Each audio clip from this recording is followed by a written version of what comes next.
प्रिय छात्राओं, पिछले कालांश में हमने यूनान के बड़े विचारक अरस्तु के बारे में उनका परिचय जाना था। आज हम उनके विचारों को प्रारंभ कर रहे हैं। सबसे पहले हम अरस्तु ने राज्य की क्या अवधारणा दी है या राज्य के बारे में क्या कहा है, इसका हम अध्ययन करेंगे।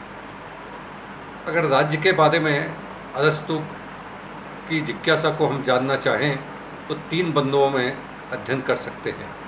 बिंदु नंबर 1, राज्य की उत्पत्ति एवं विकास। अरस्तु राज्य की उत्पत्ति के संबंध में उस समय तक जो भी प्रचलित सिद्धांत थे, राज्य की उत्पत्ति का समझौता सिद्धांत, राज्य की उत्पत्ति का शक्ति सिद्धांत, राज्य की उत्पत्ति का देवी सिद्धांत, इन सभी का उसने विरोध किया। उसने कहा कि परिवार ही सबसे बड़ी या सबसे छोटी इकाई है राज्य की। परिवार व ग्राम का विकसित रूप ही राज्य है। यहाँ 2 बिंदु निकल कर आते हैं। बिंदु नंबर 1, मनुष्य एक राजनीतिक प्राणी है जो स्वभाव से ही राजकीय जीवन जीने के लिए बना है। बिंदु नंबर 2, राज्य मानव की आवश्यकता पूर्ति के लिए बने मानव समुदायों के निरंतर विकास का अंतिम परिणाम है। अब हमको यह जानना होगा छात्राओं कि आखिर विकास का क्रम क्या है। विकास के क्रम को जानने के लिए कुछ बिंदुओं पर हम चर्चा करेंगे। बिंदु नंबर 1, मनुष्य की पद निर्भरता। अरस्तु का मानना था कि जो व्यक्ति समाज में नहीं रह पाता, या तो वह पशु है या फिर देवता। केवल भौतिक ही नहीं बल्कि बौद्धिक और नैतिक निर्भरता भी होती है जो समाज के माध्यम से ही हो पाती है। बिंदु नंबर 2, परिवार की उत्पत्ति। परिवार में अरस्तु ने कुटुंब को माना, जिसमें पति, पत्नी, संतान और दास सभी शामिल हैं। बिंदु नंबर 3, ग्राम की उत्पत्ति। अनेक परिवारों के साथ रहने और एक दूसरे को सहयोग देने से राज्य की पृष्ठभूमि तैयार हो जाती है। और बिंदु नंबर 4, राज्य की उत्पत्ति। समय के साथ साथ ग्राम में सभी आवश्यकताएं पूर्ण नहीं हो पाती, अतः विभिन्न गांव मिलकर आपसी सहयोग से राज्य को अस्तित्व में ले आते हैं। तो यह था राज्य की उत्पत्ति एवं विकास का क्रम।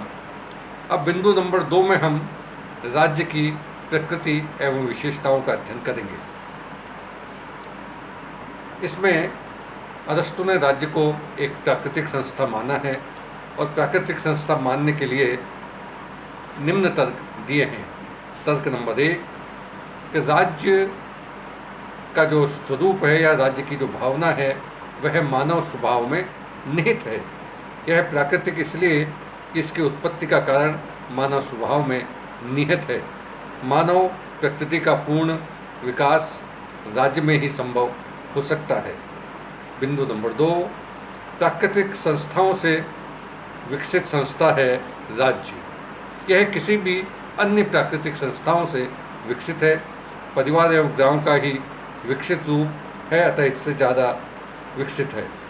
बिंदु नंबर 3, राज्य प्रकृति के उद्देश्य को पूरा करता है और राज्य की प्रकृति कल्याणकारी होती है।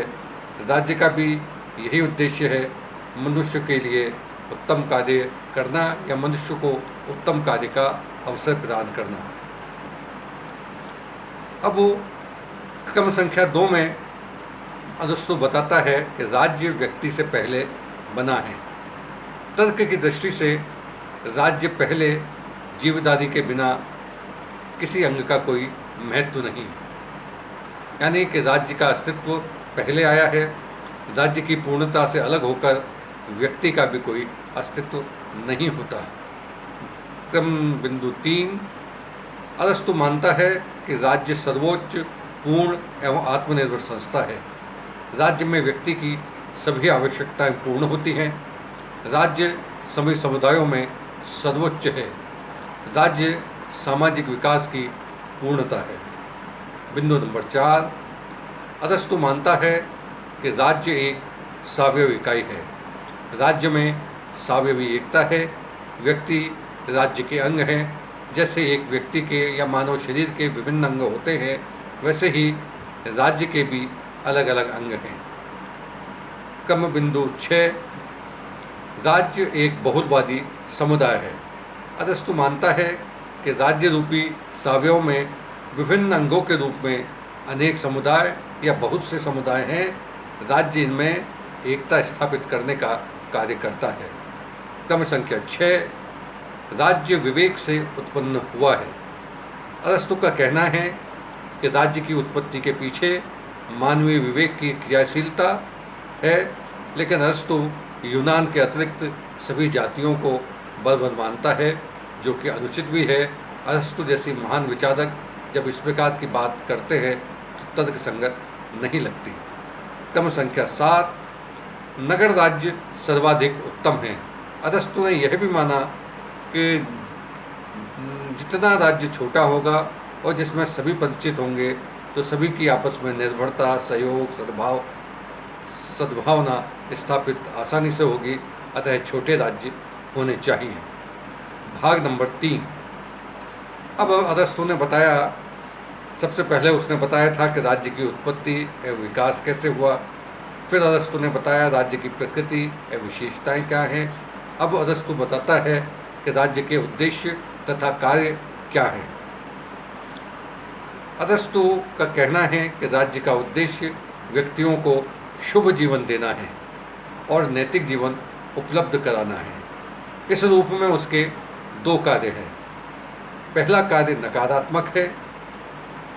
नकारात्मक कार्य में शुभ जीवन के मार्ग की बाधाओं को हटाना है, जिसमें अपराध, न्याय, शांति आदि सभी विषय आते हैं।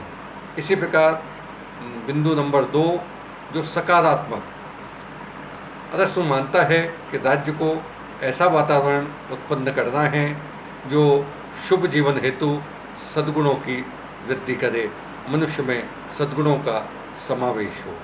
इस प्रकार अरस्तु की राज्य की अवधारणा है। इसकी कई व्यक्तियों ने आलोचना भी की है। कई आलोचकों ने कई बिंदुओं पर अरस्तु के राज्य की अवधारणा की आलोचना की है। बिंदु नंबर 1 कि वर्तमान के बड़े राज्य की अवधारणा में अरस्तु का नगर राज्य फिट नहीं बैठता। बिंदु नंबर 2, राज्य के आगे अरस्तु ने व्यक्ति को गौण बना दिया है।